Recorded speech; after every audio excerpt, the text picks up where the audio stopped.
آج ہم ایک ایسے موضوع پر بات کرنے والے ہیں جو سچ پوچھیں تو ہم سب کی زندگی کا حصہ ہے۔ مشکل اور زہریلے رویوں سے کیسے نمٹا جائے، اور سب سے اہم بات، اس پورے عمل میں اپنی ذہنی شانتی کو کیسے بچایا جائے۔ چلیں اس پر بات کرتے ہیں۔ یہ احساس بہت جانا پہچانا سا ہے نا؟ کسی سے ملنے یا بات کرنے کے بعد ایسا لگے جیسے ساری کی ساری توانائی کسی نے نچوڑ لی ہو۔ اگر کبھی کسی کو ایسا محسوس ہوا ہے تو سمجھیں کہ یہ گفتگو اسی کے لیے ہے۔ تو یہ زہریلا شخص یا ٹاکسک پرسن کی اصطلاح ہے کیا؟ دیکھیں، یہ کوئی میڈیکل یا نفسیاتی تشخیص نہیں ہے۔ سیدھی سی بات ہے، یہ ایک ایسے رویے کی وضاحت ہے جو کسی کی زندگی میں مسلسل منفی پن، جھگڑے اور تناؤ لاتا ہے۔ اور یہ بات سمجھنا بہت ضروری ہے کہ ہم کسی شخص پر ٹھپا نہیں لگا رہے، بلکہ ہم اس کے نقصان دہ رویوں کے نمونوں پر بات کر رہے ہیں۔ تو پھر پہلا قدم کیا ہونا چاہیے؟ بہت سادہ، پہچان۔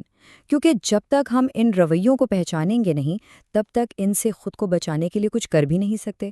تو چلیں کچھ ایسی انتباہی علامات پر نظر ڈالتے ہیں۔ پہلی نشانی، وہ لوگ جو مسلسل ڈرامہ بناتے ہیں۔ مطلب کچھ لوگ ایسے ہوتے ہیں جنہیں سکون راس ہی نہیں آتا۔ وہ تنازعات اور ڈرامے میں ہی پھلتے پھولتے ہیں۔ وہ جان بوجھ کر ہلچل مچاتے ہیں، افراتفری پیدا کرتے ہیں، صرف اس لیے کہ سب کی توجہ ان پر رہے۔ پھر آتی ہے جوڑ توڑ کی بات، جسے ہم مینیپولیشن کہتے ہیں۔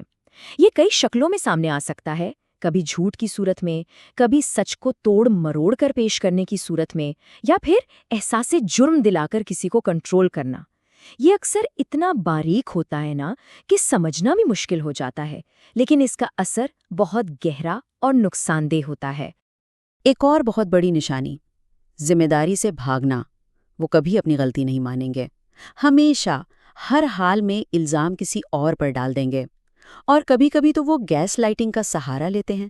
مطلب وہ کچھ ایسا کریں گے یا کہیں گے کہ سامنے والا خود اپنے حواس اور اپنی یادداشت پر شک کرنے لگے۔ اچھا، تو یہاں کچھ اور عام علامات کی فہرست ہے، جیسے مسلسل منفی باتیں کرنا اور تنقید کرنا، ہر وقت خود کو مظلوم ظاہر کرنا، حسد اور مقابلہ بازی، یعنی کسی کی کامیابی پر خوش ہونے کے بجائے اس سے مقابلہ شروع کر دینا، ذاتی حدود کا کوئی احترام نہ کرنا۔ یہ سب بظاہر چھوٹی چھوٹی باتیں لگتی ہیں، لیکن دراصل یہ بہت بڑی انتباہی علامات ہیں۔ لیکن ایک سوال ذہن میں آتا ہے، آخر لوگ ایسا کرتے کیوں ہیں؟ کیا وجہ ہے؟ چلیں ذرا پردے کے پیچھے جھانک کر ان رویوں کی ممکنہ وجوہات کو سمجھنے کی کوشش کرتے ہیں۔ اور ہاں، ایک بات واضح رہے، سمجھنے کا مطلب اس رویے کو برداشت کرنا یا معاف کر دینا ہرگز نہیں ہے۔ اور یہاں ایک بہت دلچسپ بات سامنے آتی ہے۔ اکثر یہ رویے اس شخص کی اپنی اندرونی کشمکش اور پریشانیوں کا نتیجہ ہوتے ہیں۔ ہو سکتا ہے وہ شدید احساس کمتری کا شکار ہوں یا بچپن کے کسی صدمے سے گزرے ہوں۔ جب ہم یہ بات سمجھ لیتے ہیں نا، تو اس رویے کو ذاتی طور پر لینا تھوڑا کم ہو جاتا ہے۔ ہم اسے ان کی اپنی جنگ سمجھنے لگتے ہیں۔ اور یہ بات اس پورے معاملے کا نچوڑ ہے۔ ان کا رویہ ان کے بارے میں ہے، ہمارے بارے میں نہیں۔ یہ ہماری غلطی نہیں، اور نہ ہی اسے ٹھیک کرنا ہماری ذمہ داری ہے۔ جیسے ہی ہم خود کو اس بوجھ اور الزام سے آزاد کرتے نا، سمجھے وہیں سے اپنی جذباتی صحت کی حفاظت کا سفر شروع ہوتا ہے۔ اچھا، تو ہم نے علامات کو پہچان لیا، وجوہات کو بھی تھوڑا بہت سمجھ لیا۔ اب سوال یہ ہے کہ کیا کیا جائے؟ تو پیش ہے ایک سیدھا سادہ 3 قدمی ایکشن پلان، تاکہ ہم اپنی ذہنی صحت کو ترجیح دے سکیں اور خود کو محفوظ رکھ سکیں۔ یہ 3 قدم اپنی زندگی کا کنٹرول واپس اپنے ہاتھ میں لینے کے لیے ہے۔ پہلا، مضبوط حدود قائم کرنا۔ دوسرا، ان سے ہونے والی بات چیت کو منظم کرنا۔ اور تیسرا، جو کہ سب سے اہم ہے، اپنی بھلائی کو، اپنی ذہنی صحت کو ہر چیز پر ترجیح دینا۔ اب آتے ہیں پہلے قدم پر، حدود قائم کرنا۔ اس کا ایک بہت مؤثر طریقہ ہے آئی اسٹیٹمنٹس، یعنی میں سے شروع ہونے والے جملے استعمال کرنا۔ دیکھیں، تم ہمیشہ ایسا کرتے ہو، کہنے سے سامنے والا ڈیفائی ہو جاتا ہے، لیکن اگر یہ کہا جائے کہ جب ایسا ہوتا ہے تو مجھے اچھا نہیں لگتا، اس لیے میں اس گفتگو کا حصہ نہیں بنوں گا، تو اس سے ہم الزام لگائے بغیر اپنی حد واضح کر دیتے ہیں۔ اب بات کرتے ہیں دوسرے قدم کی، یعنی بات چیت کو منظم کرنا، خاص طور پر ان حالات میں جہاں رشتہ ختم نہیں کیا جا سکتا، جیسے کام کی جگہ یا خاندان۔ تو یہاں کچھ ٹپس ہیں۔ ان کے ساتھ گزارا جانے والا وقت کم سے کم رکھیں، بات چیت کو ہلکا پھلکا اور غیر ذاتی رکھیں، اور سب سے بڑھ کر خود کو جذباتی طور پر لا تعلق رکھنے کی کوشش کریں۔ مقصد ڈرامے کا حصہ بننا نہیں، بلکہ اس سے خود کو بچانا ہے۔